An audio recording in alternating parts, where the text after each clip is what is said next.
now listening to The Bradshaw Boys, a podcast where three relatively grown men binge the iconic HBO series Sex and the City. So dust off those DVDs and grab yourself a white wine or even a Cosmopolitan and settle in. Take it away, boys. Welcome to The Bradshaw Boys, a podcast where three guys watch their way through Sex and the City for the first time ever. Mostly, I'm Cory Cavin. I'm Kevin James Doyle. My name is Jon Sieber, and tonight go ahead, we're not the Bradshaw Boys. We're not the Bradshaw Boys. No. No way. No. Who are we tonight? Special. We are the Bushnell Boys. Yay! We're the Bushnell Boys. We have an amazing guest. We have Candace Bushnell with us tonight. Hello, Candace. Hello, I'm so excited to be here. Thank you so much for being here. When we started this podcast like two years ago, almost, if you would have told us that we would be in the middle of everything that's happening with 2020, and then the biggest bright spot coming out of that is that we're sitting down with the original Carrie Bradshaw, the person who is responsible for Sex and the City, there's no way that we would ever believe it. It's amazing to be talking to you right now. Oh, yeah. Well, it's great to talk to you guys. I mean, if you told me when I started writing this, and I'm going to read from the beginning of the book, you know, one of the sort of first columns that kind of sets it all up. But if you told me back then, and in 1994, when I started writing it, that I would be on some kind of computer Zoom thing with the Bradshaw Boys, talking to three man babies about your column. Who'd have thought? Like, I never believe it. Yeah. Well, Candace, dreams do really come true. We're so happy that it's a dream to be with you guys. Yeah. Oh, goodness. I wish I was 35. Hey.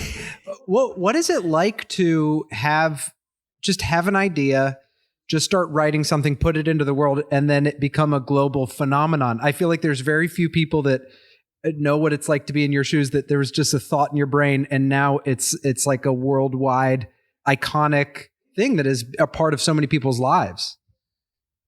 Well, I mean, you can't really set out to do that as a thing. I really set out a long time ago.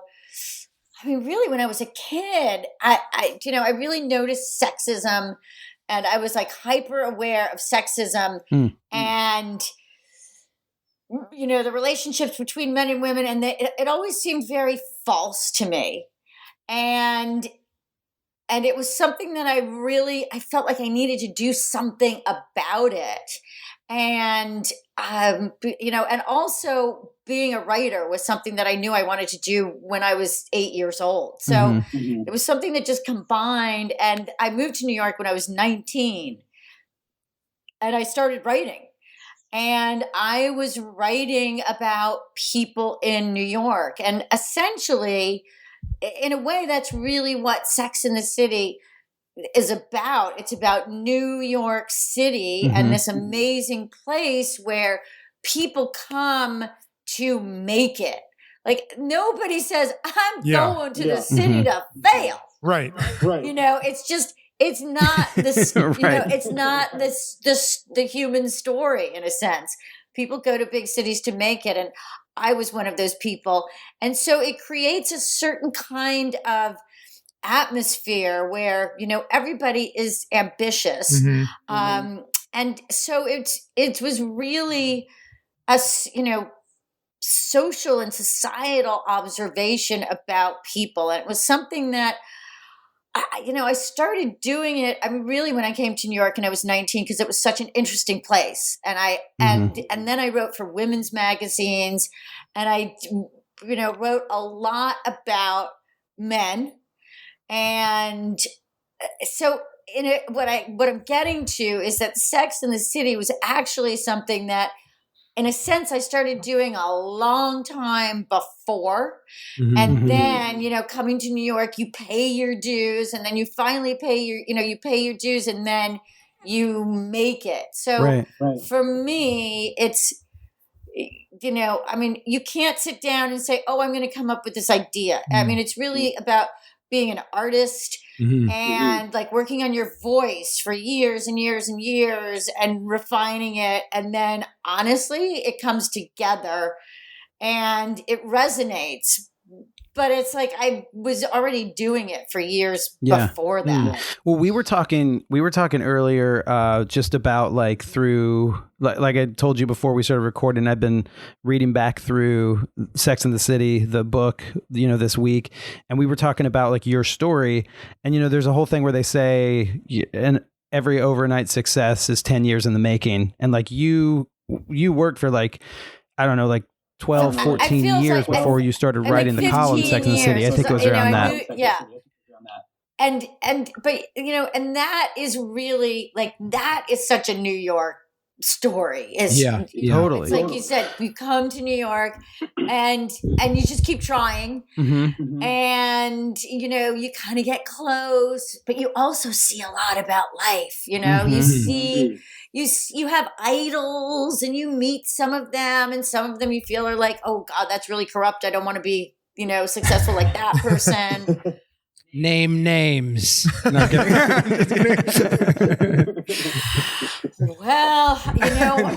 you got to remember New York in the 1990s. Like, can you talk a little bit about that?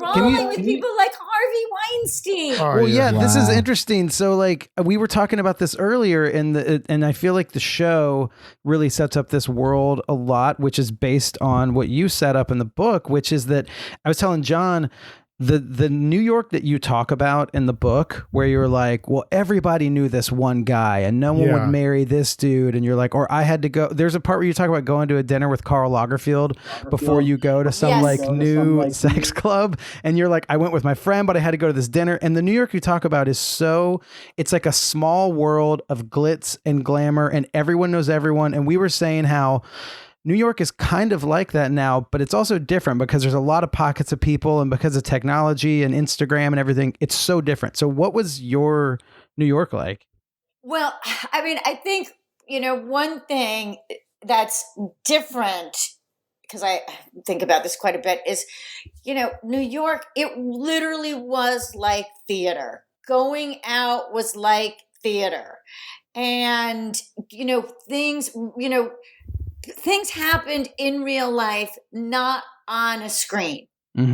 So, the TV reception was terrible in New York forever until cable came along. And even then people were like, why should I stay at home and watch Seinfeld, which is made in Los Angeles, when I can go out and, sit in a restaurant and watch all kinds of drama and intrigue going on. And I mean, literally like it was like a play. And it was a world that it was a paper world, paper was still really important. And it was, places were like a club, really. Manhattan was like a club. And it really was Manhattan. It wasn't the outer boroughs, which people are going to be like, Did you go? Did you go to the outer boroughs? Were you in Brooklyn? Were you partying in Queens? Were you? No. Never. No, I mean, and they were areas that they were not gentrified. So all of those, Brooklyn and Queens were non-gentrified areas that had, neighborhoods that had been there for, 50 years. It had a very particular flavor. And Manhattan was a neighborhood too. And there was a group of people who, always went out and were in the papers. And it was exclusive. I mean, New York, Manhattan, unlike today, it's the opposite of the internet. The internet, you want everybody to come in. I want so many likes. In Manhattan, it was like, no, I want to be in a club and there are only 3 people, like me and Mr. Big and, you know, name somebody else who's really famous, Anna Wintour, you know. Right. Yeah. But it was all about exclusivity and the velvet rope.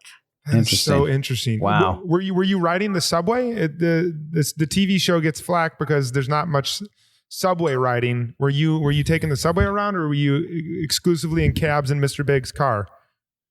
In those days, I mean, first of all, I didn't take the subway because when I moved to New York, I took the subway all the time. Yeah. Okay. Yeah. I mean, I took the subway. It's like I sound like a 90-year-old person. I took it. But I took it when the cars were covered in graffiti and there was no air conditioning. Some of the cars were red and they looked more like actual trains. And then, like, you never went in the doors.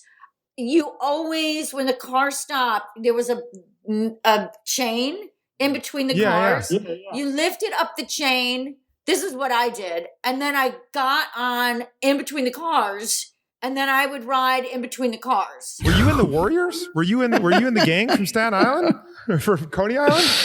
Candace, come out and play. But it was, wow. You know, so then I got to a certain point, and I mean, there was stuff that went on in the subways that goes on now, like fraudage. Yeah. Which is the technical term for when a man rubs up against a woman. Oh, yeah. You're standing there and you're like, what? Oh, gosh. Is this really happening? I mean, I have to tell you, like, this happened all the time. I think it still happens, but, you know, it gets to a point and I was like, someday I'll never have to ride the subway again. And so when I started to become successful, I, you know, that was the thing. I was like, you know, I'm not going to go back underground because I spent, you know, my first like 12 years in Manhattan going underground. Yeah. That's actually a great thing to hear from you, because it kind of makes the show. Sometimes there are these complaints about the show that are not realistic, but it's funny to hear that and then be like, that's great. That's true to you as a character's life. And I don't know. It's cool to hear that. And it's cool that it seems like taxis and shoes, your taxi and shoe budget must have been the first thing when you became successful. Be like, let's get off the subway and let's get some shoes. Yeah. We had someone ask when you wrote Sex and the City, how many pairs of shoes did you own? You know, I don't know. I mean, compared to people who really, really have so many pairs of shoes, like, you know, Imelda Marcos, did she have like 2,000 pairs of Something shoes? Something like that. Yeah. You know, I probably had as many shoes as I could fit into the closet. But, you know, New York closets are small, so that's not a lot. I don't know. I mean, trying to, you know, then there was a while I kept the shoes in the shoe boxes, and I always think, oh, I don't have any kind of shoe obsession, but. And so this was something that like Darren did that I was like, I don't have a shoe obsession. But I, you know, ever since I was little, like I had this best friend and she was like, oh, I hated you when we were 6 because you always had the best shoes. And I was like, yeah, she's right. I did. And then I think, you know, shoes are really, they're kind of in a lot of ways more affordable than clothes. And New York was also such a place where there was this, I mean, people would say this. They would say, if you walk into a restaurant, the maitre d' looks at the person's shoes. So everything else can be wrong, but if you're wearing the right shoes, you can get in anywhere. So this was also like one of the myths and part of the mythology of New York. And that's like one of the reasons why the shoes were so important in a sense is that, the shoes, they could almost literally, the right shoes could grant you access, to this exclusive, glittering, glamorous world of New York City. Yeah. Oh my gosh. That's unbelievable. Were you, Sex and the City is really well known for its fashion influence, obviously. Were you into the fashion world? I know you were having meals with Karl Lagerfeld, but was fashion on the forefront of your mind? Yes, I was. And in fact, I worked for a lot of women's magazines, and I also wrote for Vogue. Okay. And Anna Wintour, she used to she once sent me on a fashion assignment. Went on an assignment, wear rubber dresses, and go and write about it. So that was like one of the things I would do. But, so yes, I did write some about fashion. And so I wore these rubber dresses, and then she said, "Okay, Candace, and now we're going to do a photo shoot." And I was like, okay, fine. And then I had to pose with Jamie King. I don't know if you know who she is. She was like a supermodel then. She was 16 and she was 6 feet tall. And I was like, oh, God, this is great. I think at the time I was 35, which I'd love to be 35 now, but that seemed really old then. And, I'm 5'6". So, but yes, fashion was definitely part of the beat. And in fact, fashion was, I used to go to all the fashion shows and cover the fashion shows for the New York Observer. So, and it was just,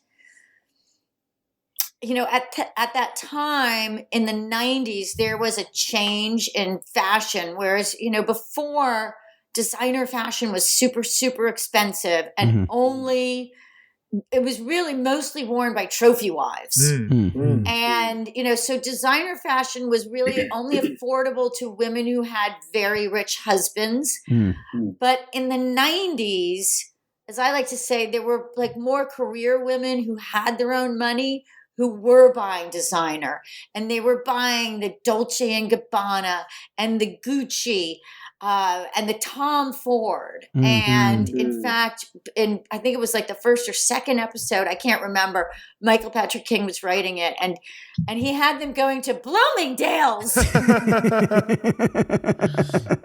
And I crossed it off and I wrote Gucci, Gucci, Gucci. He taped it to his door. But that's amazing. Fashion was a big part. And when we first started doing the show, it's like when you first start doing the show, nobody really knows like what's what. And, the costumes were a big deal. And, and Darren did not want to hear about the costumes. And it was like, what's Carrie supposed to wear? And then he turned around and he pointed and he was like, I want her to dress like her. And he pointed at me. Oh my gosh. So were you wearing like tutus, like the Carrie, the Carrie thing from the title credits? Were you wearing that? I think I was wearing all Dolce then. Okay. Actually. Wow. But no, I was actually not wearing tutus, but I probably would have when I was younger. Did you have a nameplate necklace like Carrie? And no. And what was do you have an outfit of Carrie's that is your favorite in the show, that one that sticks out? Oh gosh. Well, I feel like one of the wackiest ones was when she wore the lederhosen. I don't know if you remember that. Yeah. I'm trying to think when that was. I know I've seen a picture of it. I'm trying to think which episode that's in, and if we've gotten to it or if we've just seen it on social media. No, that one is at the very beginning. They go on a picnic. Okay. Is that the one where they're in the park? All dressed up and like they're all like in fun picnic outfits. That's so funny. So funny. Yeah, I'm trying to think if there's a favorite outfit. We'll accept not lederhosen as the answer. That's perfectly acceptable. Oh no! So the Carrie lederhosen one, that's when they all take the picnic in Central Park, and Miranda's wearing the like hoodie with a bucket hat with that's so Probably. funny. the bucket hat on top of the hoodie, and they're all drinking out of mugs, which is kind of like the mug you have right now. Like, Yes, they- exactly. they I bring- have a little mug. That's like the mug that's like the mug that they are drinking out of in the middle of Central Park. They bring like ceramics to a picnic in Central Park. Yeah. Well, Yes. I want to say, Candace, first of all, it's so fun to hear these stories because especially now that we're all not in New York right now and New York is on hold, it's so cool to just hear about what it was like being a writer and, you know, living the New York life that so many people moved to New York to have. And since you wrote this new book, Is There Still Sex in the City? What was it like returning to like that writer hat, putting that back on for these specific stories? And I guess what made you want to write a sequel to the initial column or that initial, I don't know, to dip your toe back into the Sex in the City world? Well, I mean, first of all, I've written like, I feel like I've written so many books in Sex in the City. Mm-hmm. I wrote a book called Four Blondes. I mean, the one thing that all of my books are about is, you know, I mean, to me, they're in a sense continuations of Sex in the City because they're really about that sensibility that is defined in the book Sex in the City. You know, these are all very like New York. I mean, there's stories about people in Manhattan. Yeah. So I did Four Blondes, and then I did a story called Trading Up, which is about a Victoria's Secret model who uses all these men to get ahead. And she's like, and in that book, there's a character called Comstock Dibble. That's like a Harvey Weinstein character. So that's really a book about, you know, New York society right before 9/11. And then I did another book called Lipstick Jungle. I watched the show Lipstick Jungle. I watched the first season religiously. It was a great show. Yeah. And, you know, so that to me, like Sex in the City was my 30s. Lipstick Jungle was my 40s because I felt really successful. You know, when I was in my 40s and all of my friends were, you know, really successful, like, you know, Cynthia Rowley and, Cool. you know, I just had a lot of female friends who were really coming into their own in terms of their careers, and they weren't anything like, you know, the way career women are portrayed. So that was Lipstick Jungle. And then I did another book, 1/5 Avenue, which is about the building 1/5, and it's about like, you know, media and stuff in, you know, before 2010. And then the young adult, Carrie Diaries. And then I went off and I wanted to write about like the 1770s. That's amazing. That's incredible. Carrie Bradshaw and during the Renaissance? Exactly. My editors are like, no. And then I got into trouble. And then I had gotten divorced and I moved actually out to the Hamptons because I had my single girlfriends, like my Sex in the City, like my real life Sex in the City girlfriends. Yeah. You know, had also kind of gotten divorced or found themselves single again. And they moved to the Hamptons. So I moved to the Hamptons. And then it was like Real Housewives. But I realized like this is, you know, it's like, again, single women 20, 25 years later.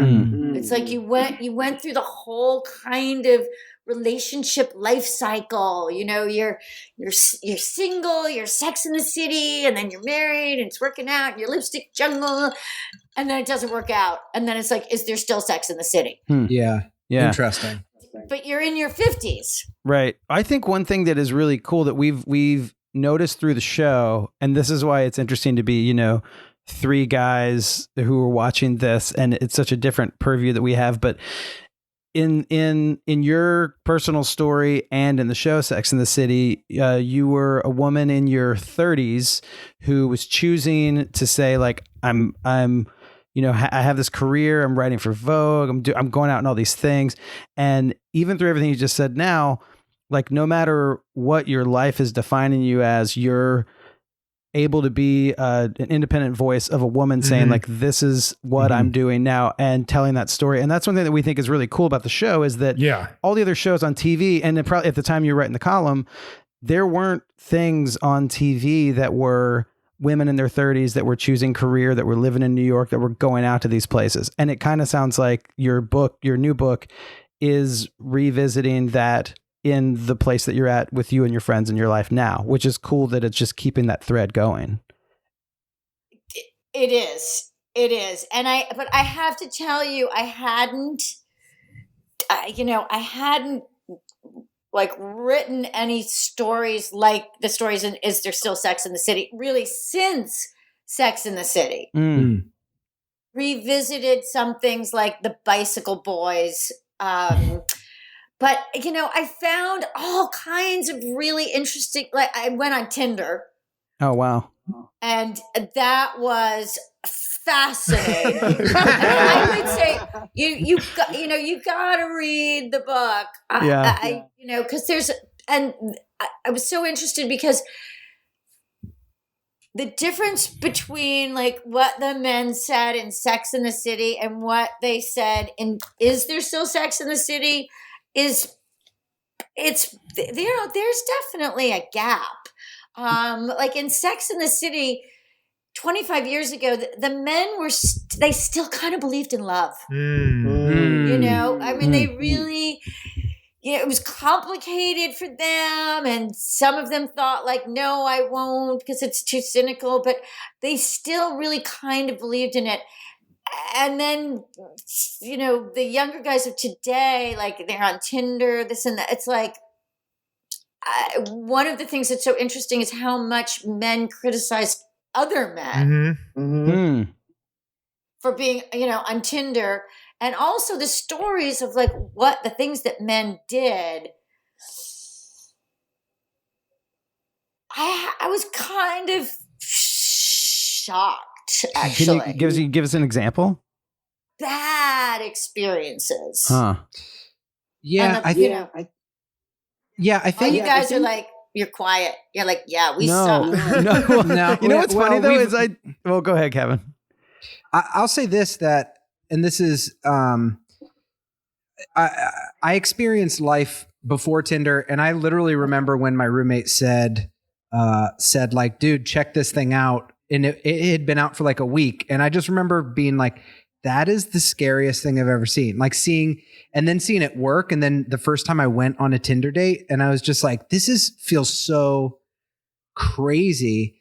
And then I feel like I've gone through the cycles of like using it and it's been positive, meeting people and it's been negative. And then also, but I have, and I think Cory's experienced this too, that I've had some really good relationships through online dating and Tinder like that, but I've had a number of girls where it went really well just be like, you don't realize like the things that people say and how much fun the dates that we've gone on have been. And I feel like part of that is from like putting effort into dating and not just wanting to hook up using it, is thinking of it as a way to meet new interesting people using an online source rather than just using it to like meet up late and just be like, what's up?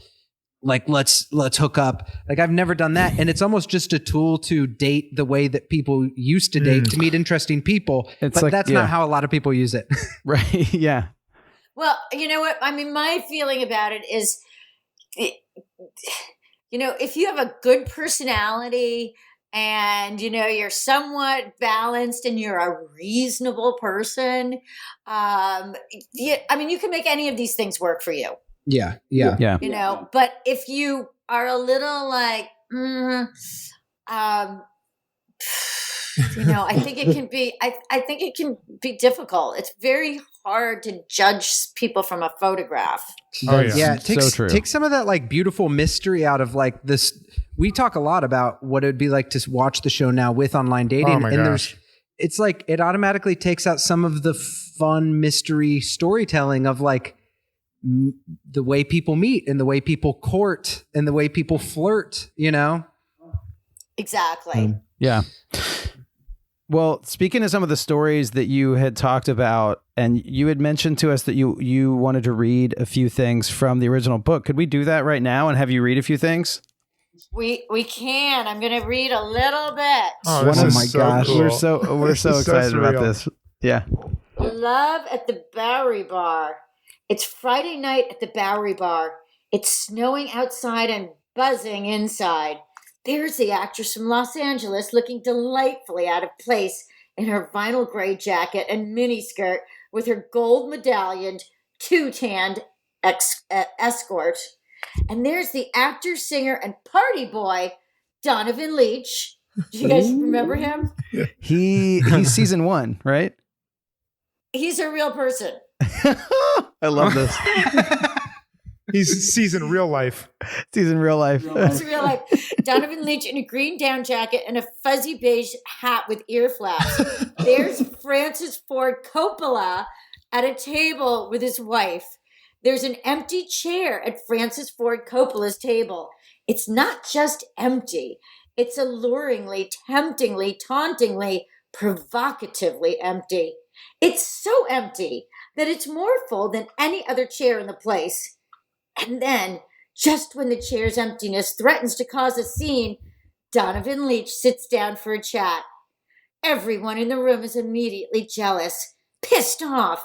The energy in the room lurches violently. Friends, this is romance in New York. At my table at the Bowery Bar, there's Parker, 32, a novelist who writes about relationships that inevitably go wrong, with his boyfriend, Roger. And then there's Skipper Johnson, an entertainment lawyer. Skipper is 25 and personifies the Gen X dogged disbelief in love. I just don't believe I'll meet the right person and get married, he said.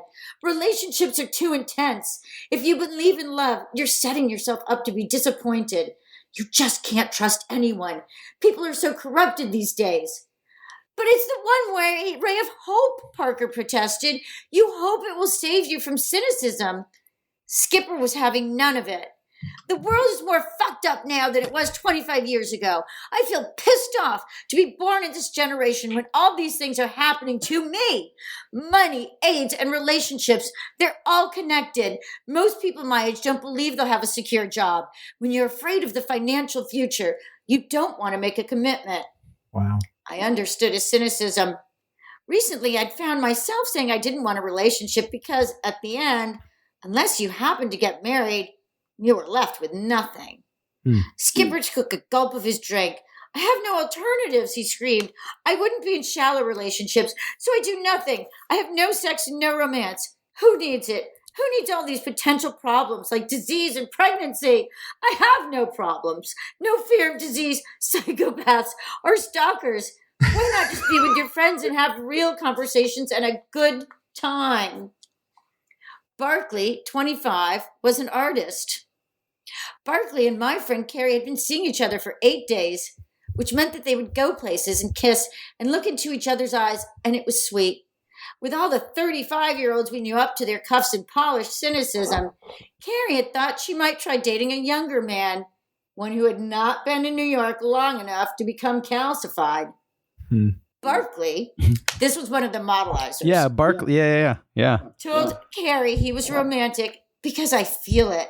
And he also told Carrie he wanted to adopt Parker's novel into a screenplay. Carrie had offered to introduce them, and that's why Barkley was there at the Bowery Bar that night.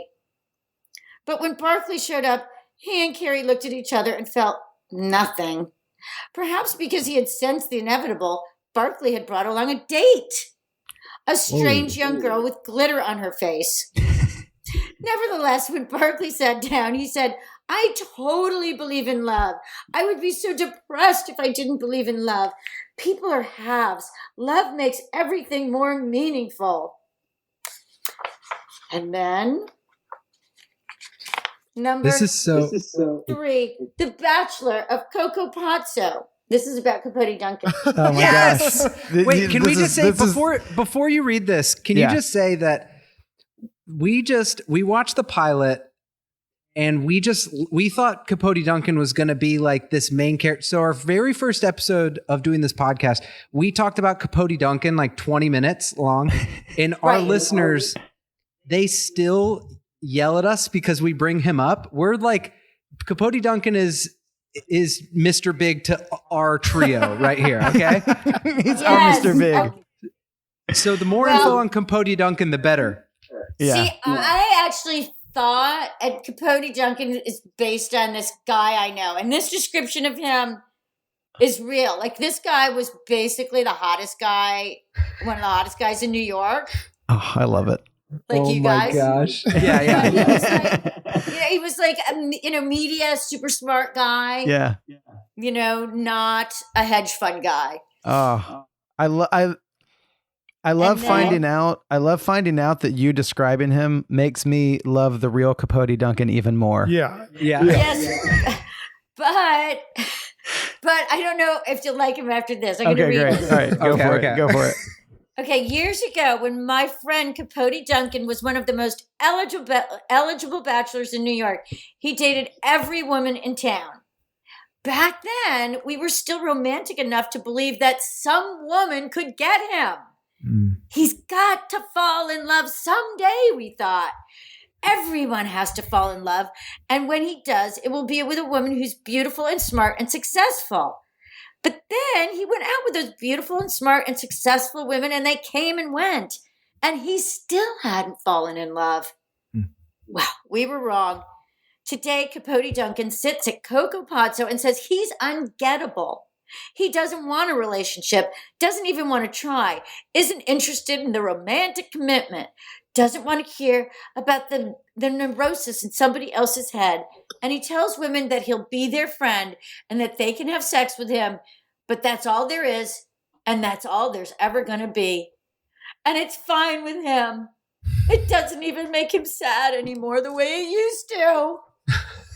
Now, I have to tell you, this guy is married and has a kid. Oh my gosh.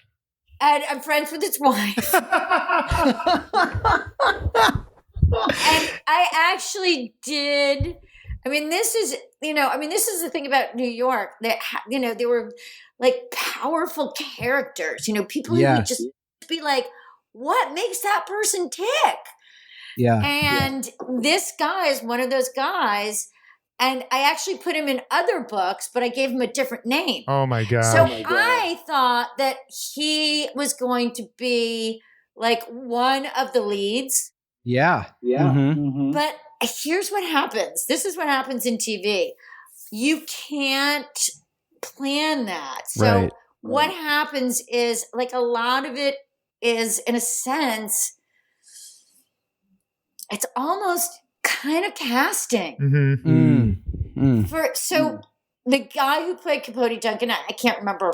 Jeff Nordling. Jeffrey Nordling. Jeff Nordling, yeah. And, I thought he was great, but for some reason, like, I don't know, like the audience or whatever, they just didn't quite attach. And then, then they hired Chris Noth to be Mr. Big. Like, listen, they could have hired somebody else. And, at the end of season 2, when Mr. Big gets married, it could have been that, like, hey, you know what? The audience doesn't like him. Yeah. The audience doesn't like Mr. Big. So he is married. Goodbye. We're going to give her another lead actor who, Right. So those are the kinds of things that go into these decisions. It's like it kind of happens. The audience has some, like, how the audience responds to the characters has something to do with, whether or not they last. Right. Yeah. Then what happened is, Mr. Big goes off and gets married. I was like, okay, that's going to be the last we see of him. And that mirrored my real life because my Mr. Big did marry somebody else. And Darren Star, well knew that because we were best friends. Did you push that woman down the stairs? No, that never happened. So he got married. Darren shows it to me. I was really upset when my Mr. Big got married. Darren is actually in the book. Really? Sex in the City. Oh my gosh. Wow. So I have to look up what I called him. But yes, he is in the book. So wow. But then the audience loves Chris Noth. Mhm. Right. They want to see Mr. Big. So all of a sudden, it's like Carrie needs to have an affair with Mr. Big. They Mhm. got to get rid of Natasha. Yeah. And Yeah. Darren asked me, he was like, do you want to play Natasha? And I was like, no. He was like, they had an actress, she couldn't do it. He's like, come down here and play Natasha. I was like, I'm busy. I cannot come to the set. Come on. I have stuff to do. I have books to write.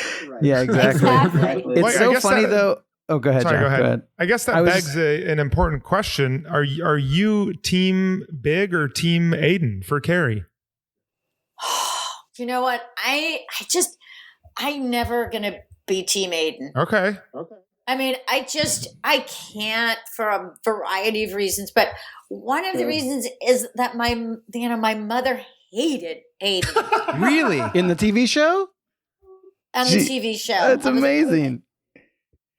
You know, she would watch why? it and she was like, I hate that Aiden. He's so wrong for her. My mother was she hardly even watched TV. But of course she knew the real Mr. Big because he'd come to the house. Yeah. He dumped me. She was like, he's so stupid. She was really nice about it. Did you ever date an Aiden in your real life? Did you date a guy that was like Aiden? Probably not really, but I did go to dinner with what's his name who plays Aiden? John John Corbett. Oh, John Corbett. Right, yes, John Corbett. Okay. Yes, so That I counts. kind of went out to dinner with him. It was romantic. All I could think was, my mother's gonna kill me. And then he goes back to LA, and then I'm like, 2 days later, it's like, oh, he's dating Bo Derek. Could you imagine if you brought him You home? cannot compete with Bo Derek. Like, forget it. That is too funny. Oh, that would have been so meta and crazy if it's you and John Corbett, but then Carrie ends up with Big. That's wild. Yeah, that would have been amazing to mess Yes. with the world. But my mother was always saying, get rid of him. And I was like, Mom, it's not up to me. I don't write the show, so I can't do it.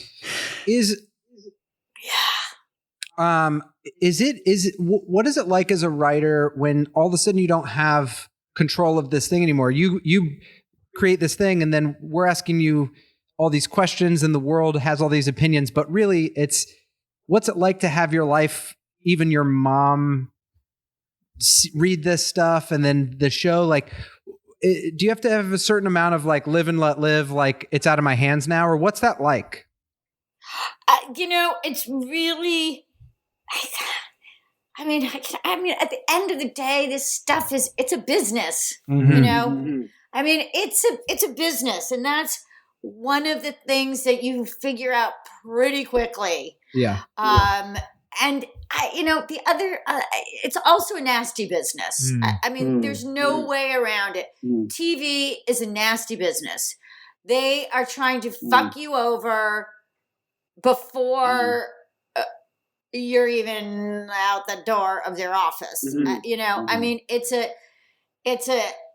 petty business. It's a business where, actors count the number of lines they have and complain if another actor has more lines. It's a business where people take credit for stuff. It's not, as my publisher would say, a gentleman's business. So I think the reality of that is the part that keeps it from ever being, too heady. And, I feel like as a writer, that's one of the things that I really try to explore is like the underside of glamour. And, so I mean, there are like personal ups and downs with it that happen, but, in general, it's, the dream is, hey, I wrote this. it's made into a TV series, and I get money every episode, and I don't have to do anything. Yeah. To me, that is winning. Yeah. So, Well, and it's beautiful that you've been able. The other thing is, I love the show, but I loved every show. I love I love the Carrie Diaries. It's the cutest show that there ever was, and Lipstick Jungle is fantastic. The difference is that those shows didn't last for 6 years. They lasted for 2 seasons. Sex and the City lasted for 6 seasons, and it probably really started to pick up after the second season because it kind of takes that much time. So, Well, but you really. There's so many people involved. You want people to feel like, hey, this is my work. Yeah. They do their best work. We are coming to the end of season 6, and then we're going to do the movies. And we've enjoyed doing this podcast so much. We've been looking for any excuse to keep going. And so we're definitely going to do 2 things. One, we want to watch the Carrie Diaries. Yes. And oh God, you have to. It's the cutest show. Oh my Lord. And we're excited to do that. And then we also are going to, for our Patreon listeners, we're going to do a book club. And of course, we're going to read the original Sex and the City, but we're going to read Is There Still Sex in the City? Absolutely. with our patrons, and go through a little book club too. That is fantastic, guys. So love that. Yeah. So when you do the Carrie Diaries, I gotta come on. Oh please. Yeah. That would be amazing. That'd be amazing. We'd love to have you. I don't know. It was the cutest cast too. Yeah. I'm excited to see it. Well, thank you. It's really like, you kind of know like nothing really bad's going to happen. and there's something to be said for that feeling. Yeah. Especially in these days. Like I can go there. It's going to be okay. Yeah. I think also a prequel, there's not that many prequels like that. There's usually prequels in superhero movies. There's not prequels in something like Carrie Bradshaw. You know what I mean? I think that's like such a cool concept that I feel like could be explored more with other shows. But it's just awesome that this show got a prequel. It is. Well, I was, it was great. And Amy Harris, who was there on the first day of the set of Sex and the City and, started as Darren's assistant, was the showrunner. That's amazing. So she knew like every tiny detail of Sex and the City. And so it was amazing to see her, go into over like those 10 years, basically to being the boss. So from being Darren's assistant to being the boss. So that's also super cool. That's great. That's amazing. That's amazing. Well, I think we could sit and talk and pick your brain for hours and hours, but I think we should wrap it up. So we just want to thank you so much for being on the podcast, for reading from your book. It was truly a surreal experience being with you while you were reading from your book, and it was amazing. Can't thank you enough for the time that you spent with us tonight. Oh, guys, well, thank you. Is There Still Sex in the City? Everybody please buy it, and then we're all going to read it together. Yes. Yeah. Yes. And we'll do a Zoom book club. Everyone that reads it. Oh, that'd be amazing. We're gonna sell some books. And we're gonna Thank you. Absolutely. Also, it's been sold to be a TV series. No, can we be in it? But it's totally different than the book. I mean, it's like 2 main characters. Are there dragons? Is it like is this fantasy? Take place in Azeroth or something like that? Is there room? Is there room for? It's I should have interviewed you guys for the book. I know. Listen, if there's room to write in 3 guys into the 3 podcast guys into the TV show, we're here. We're here for that. If there's room for that. Okay. You never know. You're in the Hamptons. The book takes place in the Hamptons. That's right. There you go. There you go. You know, we also, if there's ever room for us to collaborate, if you want to do that 1700s TV show, Absolutely. I'd say we go back and do a 1700s TV show. It focuses around Capote Duncan. He is like, he's like a player in the Renaissance era, but he's also an artist. And it's just him going through trying to sell his wares and find the love of his life. And trying to figure out how to get a girl's corset off and just being like, the corset's always the top. That's good. I like this. That's good. All right. We'll start congratulations on the book and congratulations on the show. We need more stuff to watch, so we cannot wait for the show to come out. Great. Thank you, guys. Thank you so much. Thank you so much, Candace. The Bradshaw Boys stars Cory Cavin, Kevin James Doyle, and Jon Sieber. The show is produced by me, Jeremy Balon, and narrated by Katie Sieber. This podcast is part of the Seltzer Kings Network. Check out all their great podcasts at seltzerkings.com. You can find the boys on their socials at The Bradshaw Boys or on their website at thebradshawboys.com.